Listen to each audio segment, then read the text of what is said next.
अफ्रीकी देश गाम्बिया में लगभग 70 बच्चों की मौत की जांच के तार भारत में बने कफ सिरप से जुड़ रहे हैं। इनसे भारत में दवाओं के उत्पादन और व्यापार के नियमन से जुड़ी चिंताएं बढ़ गई हैं। गाम्बिया से जो रिपोर्ट सामने आ रही हैं, उनमें बच्चों को किडनी से जुड़ी दिक्कतें आने की बात कही गई है। इसके बाद WHO ने कफ सिरप बनाने वाले 4 से ज्यादा ब्रांड्स पर वैश्विक अलर्ट जारी कर दिया है। लैब में इन कफ सिरप की जांच के दौरान पाया गया कि इसमें डाईथाइलेन ग्लाइकोल और इथाइलेन ग्लाइकोल की मात्रा तय लिमिट से अधिक थी। सरकारी संस्थाओं और कफ सिरप बनाने वाली कंपनी मैडन फार्मास्यूटिकल्स के मुताबिक ये कफ सिरप सिर्फ गाम्बिया भेजे गए थे। मैडन फार्मास्यूटिकल्स का दावा है कि वो अंतर्राष्ट्रीय स्तर पर स्वीकार्य मानकों का पालन करती है, लेकिन इस कंपनी के कुछ उत्पाद राष्ट्रीय और प्रादेशिक गुणवत्ता मानकों के अनुरूप भी नहीं पाए गए हैं। बिहार सरकार ने साल 2011 में कंपनी को गुणवत्ता के स्थानीय मानकों पर खरा नहीं उतरने वाला सिरप बेचने पर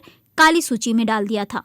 साल 2020 में इस कंपनी के उत्पाद जम्मू कश्मीर में गुणवत्ता नियंत्रण टेस्ट पास नहीं कर पाए थे। साल 2022 में इस कंपनी के उत्पाद 4 बार केरल में गुणवत्ता से जुड़े मानकों पर खरे उतरने में नाकामयाब रहे थे। ये कंपनी उन 40 भारतीय दवा कंपनियों में शामिल है जिन्हें वियतनाम ने कम गुणवत्ता वाली दवाएं बेचने की वजह से ब्लैक लिस्ट में डाला हुआ है। वहीं हरियाणा की इस कंपनी ने गाम्बिया में हुई मौतों पर हैरानी जताई है। हरियाणा के स्वास्थ्य मंत्री अनिल विज ने BBC को बताया कि सैंपलों को टेस्टिंग के लिए भेज दिया गया है और कुछ भी गलत पाए जाने पर कार्रवाई की जाएगी। भारत दुनिया की 1/3 दवाओं का उत्पादन करता है, जिनमें से ज्यादातर जेनेरिक दवाएं होती हैं। भारत अफ्रीकी, लैटिन अमेरिकी और अन्य एशियाई देशों में दवाओं का बड़ा सप्लायर है।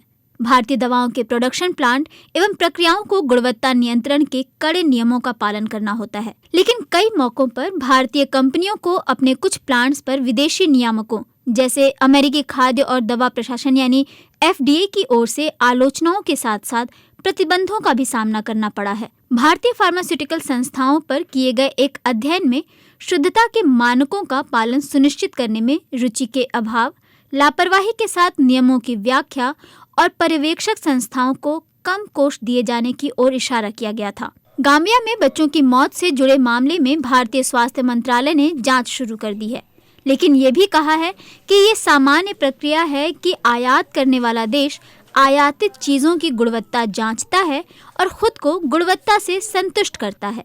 लेकिन गाम्बिया की मेडिसिन नियंत्रण एजेंसी के कार्यकारी निदेशक मार्क्यू जेना कायरा ने कहा है कि उनकी संस्था कफ सिरप की जगह मलेरिया से बचाने वाली दवाओं, एंटीबायोटिक और दर्द निवारक दवाओं को प्राथमिकता देती है। गाम्बिया के राष्ट्रपति एडामा बैरो ने कहा है कि वो इस मामले की तह तक जाएंगे। इसके साथ ही उन्होंने खाद्य एवं दवाओं की गुणवत्ता सुनिश्चित करने के लिए राष्ट्रीय लैब बनाने का ऐलान किया है। उन्होंने कहा है कि गाम्बिया कम गुणवत्ता वाली दवाओं का आयात रोकने के लिए जरूरी कदम उठाएगा। इस घटना के बाद नाइजीरिया की राष्ट्रीय खाद्य एवं औषधि प्रशासक संस्था भारत से दवाएं भेजे जाने से पहले स्वीकृत एजेंट्स के जरिए उनकी गुणवत्ता की पुष्टि कराने की मांग कर रही है।